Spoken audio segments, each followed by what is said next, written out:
Hi అండి. ఒక పక్క అయితే బ్లౌజులైతే కట్ చేస్తున్నాననమాట.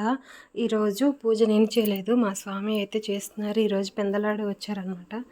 అందుకని పూజ ఆయనే చేసేసారు. ఒక పక్క ఇడ్లీ పెట్టాను. దోసపిండికి రెడీ చేసి ఉంచాను. మా పాప దగ్గరికి వెళ్ళాలి కదా! ఆ రోజు నేనే వెళ్తున్నాను. ఇంకా స్వామి మాలలో ఉన్నప్పుడు చెప్పులు వేసుకోకూడదనమాట. కాళ్ళు అయితే కొంచెం చిన్న చిన్న రాళ్ళు గుచ్చుకున్నా నేను నడవలేను. చాలా ఇబ్బందిగా ఉంటుంది. అందుకని స్వామి తీసుకెళ్తూ ఉంటారు స్కూల్ దగ్గరికి. స్వాములు ఎంత నియమనిష్టలతో ఉంటారో ఇంట్లో మనం కూడా అలానే ఉండాలి. అందుకనే నేను మాలలో ఉన్నప్పుడు నేను కూడా చెప్పులు వేసుకోను. ఇంకా నేను కూడా కిందే పడుకుంటాను అనమాట. 2 పూట్ల వాళ్ళు ఎలా తింటారో సేమ్ అలానే నేను తింటాను. అలా ఉంటేనే నియమనిష్టలతో పూజ చేసుకోవటం, పీఠం పెట్టుకోవడం అయ్యప్ప స్వామి దీక్ష చేసినట్టు అనమాట. మనం కూడా జాగ్రత్తగానే ఉండాలి కదా. సరేనండి. Okay, bye.